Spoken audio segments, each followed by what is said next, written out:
Hi అండి, welcome to my channel. ఇప్పుడిప్పుడే మనకు ఒక బ్రేకింగ్ న్యూస్ అయితే రావటం జరిగిందండి. ఉద్యోగులకు సంబంధించి 20 అదిరిపోయే భారీ శుభవార్తలు అని చెప్పి ఒక బ్రేకింగ్ న్యూస్ అయితే చూస్తున్నాం. అయితే ఉద్యోగులకు సంబంధించి ఈ డిమాండ్లకి ప్రభుత్వం గ్రీన్ సిగ్నల్ అయితే ఇవ్వటం జరిగిందండి. పూర్తి వివరాలు వీడియోలో తెలుసుకుందాం. మీరైతే వీడియోని ఎక్కడా కూడా స్కిప్ చేయకుండా ఎండ్ వరకు అయితే చూసేయండి. వీడియో నచ్చినట్లయితే తప్పకుండా లైక్ చేయండి, షేర్ చేయండి. ఇక తెలంగాణ ప్రభుత్వ ఉద్యోగుల డిమాండ్లకు సంబంధించి ప్రభుత్వం గ్రీన్ సిగ్నల్ అయితే ఇవ్వటం జరిగిందండి. ఒక తృతీయ కార్యవర్గ సమావేశపు తీర్మానాలు అయితే ఈ విధంగా ఉన్నాయి. పిఆర్సీ నివేదికను కమిటీ నుండి ప్రభుత్వం వెంటనే తెప్పించుకొని అమలు చేయాలి. ప్రభుత్వం ఎన్నికల మేనిఫెస్టోలో పొందుపరిచిన విధంగా సిపిఎస్ విధానాన్ని రద్దు చేసి కేంద్ర ప్రభుత్వ ఆదేశాల మేరకు డిఎస్సి 2003 ఉపాధ్యాయులకు పాత పెన్షన్ విధానాన్ని వర్తింపజేయాలి. పెండింగ్లో ఉన్న 4 డిఏలను విడుదల చేయాలి. ఈక్యుబేర్లో ఉన్నటువంటి పెండింగ్ బిల్లులన్నీ కూడా చెల్లించాలి. అదేవిధంగా 5571 ఎల్ఎఫ్ఎల్ హెచ్ఎం పోస్టులను మంజూరు చేసి బీఈడి మరియు డిఈడి ఎస్జిటిలకు పదోన్నతులు కల్పించాలి. గిరిజన సంక్షేమ శాఖ పరిధిలో భాషా పనితులు పీఈటీలు ఉన్నతీకరణ చేపట్టాలి. ఇక సర్వీస్ రూల్స్ సమస్యలను పరిష్కరించి ఎంఈఓ డివైఈఓ డైట్ మరియు జేఎల్ పదోన్నతులు కల్పించాలి. ఉర్దూ మాధ్యమంలో ఎస్సీ ఎస్టీ రోస్టర్ పాయింట్లు యందు పోస్టులను రిజర్వేషన్ చేసి ఓపెన్ కేటగిరీగా అయితే మార్చాలి. 398 స్పెషల్ టీచర్లకి నేషనల్ ఇంక్రిమెంట్లు మంజూరు చేయాలి.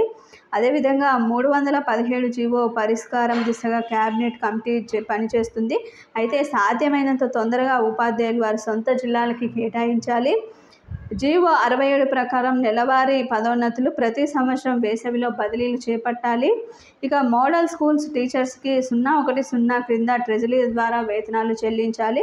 వారి బదిలీలు పదోన్నతులపై ప్రభుత్వం సానుకూల నిర్ణయం తీసుకోవాలి.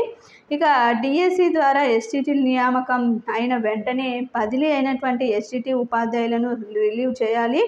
అవసరమైన చోట విద్యా వాలంటీర్లను కూడా నియమించాలి.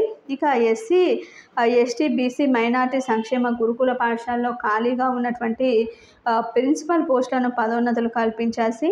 అదేవిధంగా ఎస్టీటీలకు ఉపాధ్యాయ ఎమ్మెల్సీ ఎన్నికల్లో ఓటు హక్కు కల్పించాలి. ఎయిటెడ్ ఉపాధ్యాయులకి పదోన్నతులు కల్పించాలి. కారుణ్య నియామకాలు కల్పించాలి. హెల్త్ కార్డులు జారీ చేయాలి. 010 హెడ్ కింద ట్రెజరీల ద్వారా వేతనాలు చెల్లించాలి. బదిలీలు పదోన్నతులు దొర్లిన వివిధ తప్పిదాలను సంబంధించి అప్లికల్స్ పరిష్కరించాలి. ఇక రాష్ట్రంలో ఉన్న కొన్ని అప్గ్రేడ్ హై స్కూల్స్ జిహెచ్ఎం పోస్టులు మంజూరు చేయాలి. అదేవిధంగా కేజీబీవీలలో పనిచేస్తున్నటువంటి సిఆర్టీఎస్ పీజీసీఆర్టీఎస్ అన్ని రకాల సెలవులు మంజూరు చేస్తూ మినిమం టైం స్కేల్ను వర్తింపజేయాలి.